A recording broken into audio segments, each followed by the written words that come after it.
Ever since the Labour Party were hammered in the by-election in Gorton and Denton, the Starmer Politburo have been scrabbling for any justification for the loss that doesn't implicate their existing political strategy. That strategy so far has either been to misrepresent the Green Party's positions or to deride them as extreme and to market themselves as moderate in comparison. Justice Secretary and Deputy Prime Minister David Lammy was asked about the supposedly extreme Green Party when speaking with the New Statesman this week. Do you believe the Greens to be an extreme party? I think the position that we should sort of abandon NATO in the midst of the war in Ukraine can only be described as of extreme. And I think the vast majority of people in the United Kingdom would think that.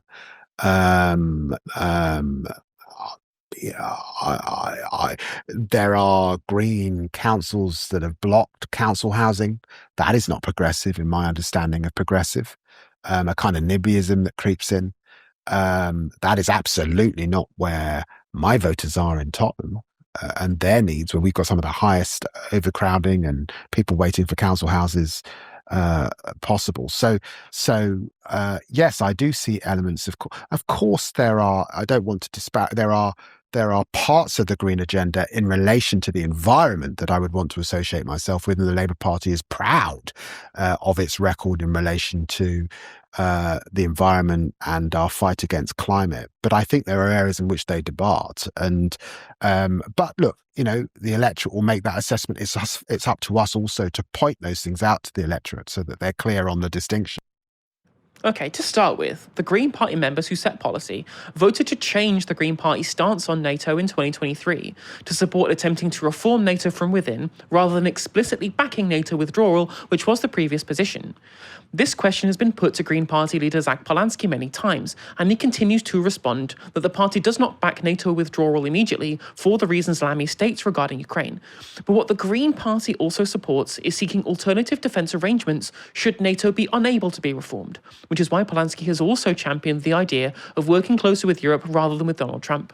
As for the NIMBYism, it is worth pointing out that this is an affliction for all Westminster parties. And when the Labour Party do things like block housing projects with 50% affordable housing in Wandsworth, they're in no position to point fingers. But when it comes to the wider membership, the Greens are actually the most YIMBY of all of those parties. YouGov found that the Greens were significantly more in favour of both new housing in general and new housing in their area, far higher than the general public.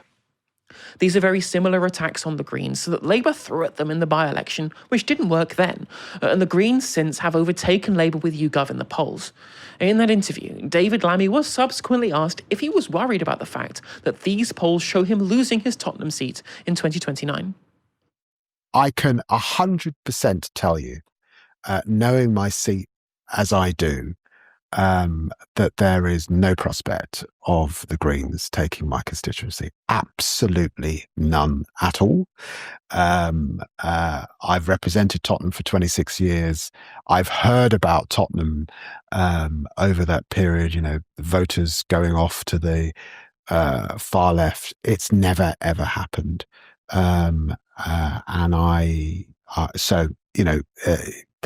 People can make their predictions, but as long as I've got anything to do about it, I think the people of Tottenham at the next election will make their assessment of how we've done as a government and the Labour Party, and I've got every confidence that I'll fight for every vote and win.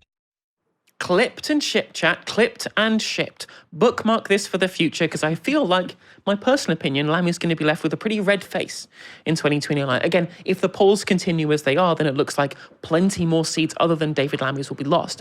And it just shows, I think, how much that, I don't think he understands just how much the opinion against his party and his conduct personally in government is going to hurt the party and his own electoral prospects come the next election. And it does seem to me kind of the absolute kind of the peak of hubris to go out there going, yeah, the next election they'll just come back to us because of all the successes we've had in government. I'm like, well, it's clear at the moment they don't look like they seem to have noticed that same kind of success that you say that you're going to be delivering for them over the next few years. And the Labour Party more broadly is clearly totally unprepared for what's going to hit them, both of course in May at the local elections and potentially at the next election too. And they seem to be operating at the height of conceit by considering themselves entitled to people's votes. What's even more baffling is that they don't even seem to understand why the Greens are winning over any of the voters that they've been losing, or what their voter base even looks like. In the interview we showed you with Lammy, he could only describe the Greens' appeal as quote-unquote grievance politics. But on Times Radio, Labour Together board member Sally Morgan seems to think that people are somehow voting Green by mistake. I don't think the Greens are one block. So I think in a sense what you're saying is a block of people who this time voted Green and a block of people who this time voted Reform. Within those blocks, there are people who should be voting Labour and did vote Labour. And I think it's really important that Labour is quite calm and analytical about it and thinks, well, OK, so what part of that Green vote should really be coming back to us, and how do we do that? And what part of the Reform group should be with us, and how do we do that? And not think we've got to go after all of it. And I think, particularly if you look at the Greens, look, she made the candidate was great, and she made a really good acceptance speech. Kind of, if you work hard, your life should be decent, and actually it's not at the moment. An awful lot of Labour politicians could have made that speech and have made that speech at various times. So, but then when you look at what they campaigned on, and particularly what they're saying now in terms of the Middle East, you just sort of think, well, hang on a second, what she said does not represent what they now seem to stand for. So, and I think there'll be a lot of people nationally within potential Green voters who certainly on the international side and broader policies will just think, hang on, no, that's not where I am. So I think it's more complicated. Yes, you literally said there, all these people should be voting Labour. I'm sorry, they'll vote for whoever they want to vote for, and you're going to have to offer them a political prospectus for them to want to vote for if they're going to do that. They can't just assume you're going to be the natural party of government, especially in a world of tactical voting when you're polling behind the Green Party. That support level will shatter very, very quickly if all you can offer is, well, these really should be our voters. And the kind of attribution of people's opinions on policy there was also quite stark when she was like, oh, well, their policies on the Middle East, I'm sure there are plenty of Green voters who don't back that. I'm like, the Green Party have significantly supported internationalist politics in the way that the Labour Party used to do so for quite a while. The idea that natural Green Party voters wouldn't be sympathetic to the Palestinians doesn't make much sense to me. And that is partly one of the reasons why people like Lammy are probably going to lose their seat. Plenty of domestic issues, but also plenty of backlash due to Labour's continued tacit support for Israel's genocide there. And so given the reality of what we've seen in terms of the kind of person who's defected from the Labour Party to the Green Party, there was an interesting survey that was done by 38 Degrees. And it showed that actually the kind of demographic that is being lost by Labour are more kind of younger millennial types or lower middle class or kind of working class types who work in the service sector, who are on low wages, who are renting, who are in levels of economic precarity. And they also have progressive viewpoints on social issues, and the Labour Party seems to have abandoned these people in lots of cases. And unless they can develop a prospectus to win those people back, I do not see how they can think these people should be voting Labour. It's clear to me they were taking those votes for granted and are still living in a world in which they think they have nowhere else to go. Which was the famous Peter Mandelson quote, Dahlia, if you remember that one, where he was like, these people have nowhere else to go. We don't have to worry about appealing to these people. And they've gone and said, well, the door's open and you can leave. Yeah. We're going to shake off the fleas. And even their strategists are out there going, well, these people probably should be voting Labour, so we'll just continue on the path that we're on and everything will come good in 2029 or indeed in May this year. They're in for a shock, aren't they? I mean, I found that clip from David Lammy so unbelievably distasteful and just like a 101 in bad political comms. Like, voters don't like to hear that politicians think of them as having nowhere else to go. They don't like to hear someone that they have elected say, well, who else are they going to vote for anyway? You know, to take their votes for granted in that way. You know, David Lammy, if he wants to respond to that question of, you know, do you think you might lose your seat to the Greens? Talk about what you've done for Tottenham. Talk about, you know, the fact that you respect Tottenham, the voters in Tottenham, and, you know, this is what you want to deliver for them and you're going to fight hard to retain their trust. Don't sit there, lie back and smirk and say, you know, I know the people of Tottenham and they're going to vote for me, as if you're just like, it's your birthright, like you're just entitled because you're a Labour politician to the votes of people's votes, just because who else is Tottenham going to vote for other than Labour? And I I mean, that clip that we saw from the kind of professional political understanderer, who's brilliant insight of like, oh, well, these people should be voting Labour. Why? I don't have to vote for anyone. I shouldn't be voting for anyone other than someone who offers me something that aligns with my interests and position. And it's that kind of hubris that I am really surprised, actually, that in a post-Gorton and Denton world, that they would have the arrogance to continue with that. And I think, like, we are just in a moment of British political history that the current elite class are really unfamiliar with, they really don't understand, because it hasn't happened in nearly 100 years, which is that, our political system, which is cleaves towards, first past the post cleaves towards a two-party system. And right now, the dominance of the two parties that have been in charge for a very long time is being genuinely questioned. That has not happened for a really, really long time. And I don't think that the commentariat and the political class have been shaken out of their delusion yet, the extent to which people feel failed by the kind of politics that they represent. And also what has changed, because I often wonder, people like David Lammy or Wes Streeting, people who, as far as I can see, are not aligned really with the history of the Labour Party, with the positions, especially Wes Streeting, who nearly got his arse handed to him in Ilford in the last election. Where I sometimes look at them and I think, why are you in the Labour Party? Like, why aren't you just like a Tory or a Lib Dem? Because that seems to align, like, you aren't pro the Labour movement. You aren't even centre left. Like, you are pro-privatising the NHS. You're cavorting with genocidaires. Like, you don't seem to be aligned with the actual principles or positions of even just the Labour Party base. Like, why would you want to be in a party where the voter base are deeply unaligned with you ideologically?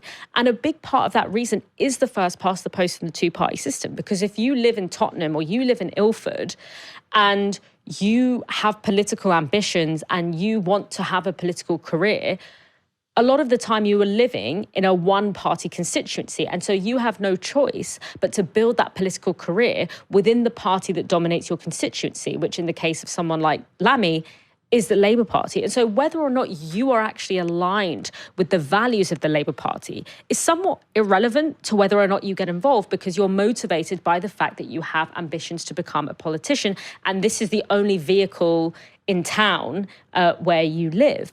That's breaking now.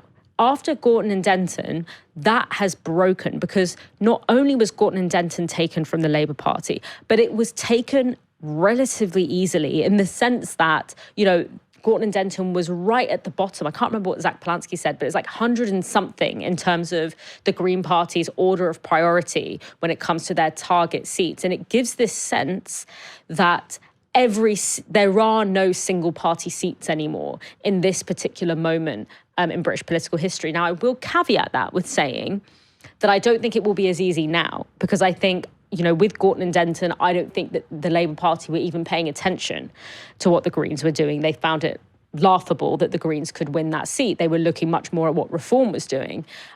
Now, I think at some point they will cotton on and they will start throwing a lot of their might against the Greens, and that is going to make it a lot more difficult.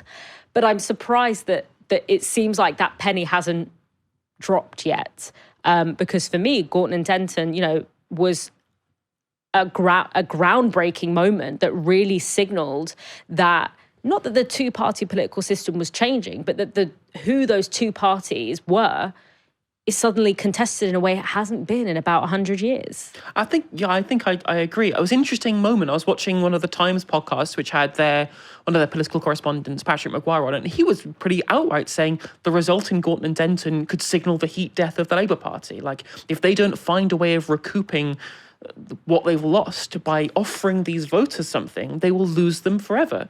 And you're right, these hubris, I think we have started to see the pot shots in terms of attacking the Greens, bringing up like the Sun story from 2013 or attacking them on NATO or drugs policy.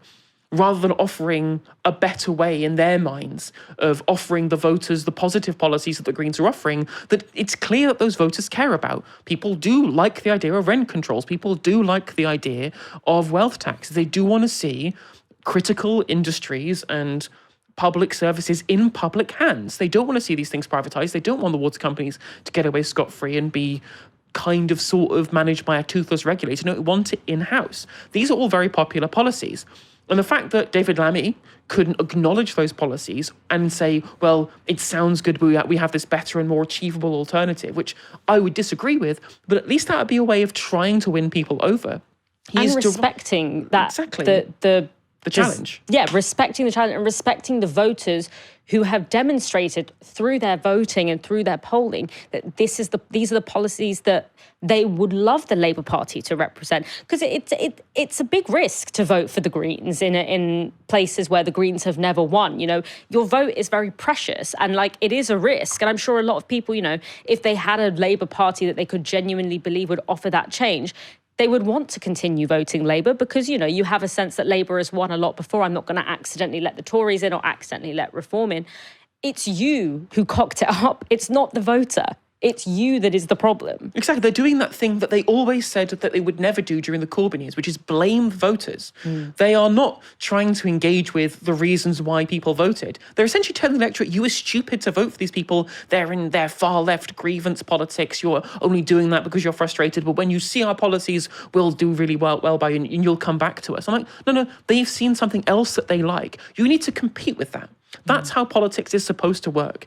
And you will only push these people away if you deride their political choices as being not worthy of your engagement. And it's interesting, the way in which I think that we are seeing political decline of Labour, which will continue. There was a point in the clip from Sally Morgan there where she said, oh, that's a speech that someone from the Labour Party could have given when she accepted the seat. I'm like, maybe a Labour Party 40 years ago certainly wouldn't be something that you'd hear from the Labour Party now because it wasn't delivered by a privately educated, Oxbridge-educated, politically connected lobbyist or pollster or consultant who's never worked a real job and has spent their entire life being an apparatchik in the Labour Party, who was inserted into their role as an MP by a fixed selection panel that Mandelson helped like oversee and run up the election. Like, you'd never see that kind of speech from a Labour Party, or at least the Labour Party of today, because everyone who's like that has been filtered out.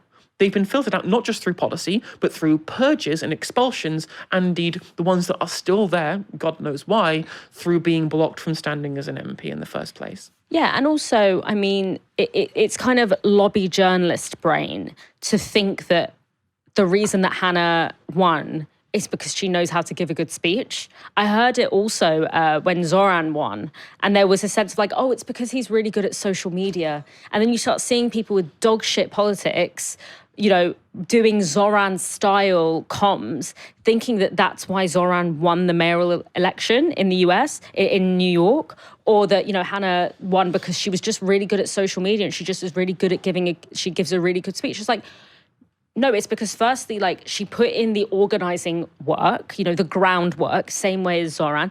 And also because the alternative that was offered, which is the Labour Party, has been so thoroughly discredited and the trust has broken down so much that I think a lot of the time people will also, like, until this thing dramatically transforms, I'm not even going to consider voting for it. I would rather go with someone who has a track record in a different arena of, you know, standing up for ordinary people, who is a working class person herself, who, you know, is part of an infrastructure that has not betrayed us yet, which is the Green Party. Like, the Labour Party would have to so significantly transform to rebuild the trust of the people that it has called fleas.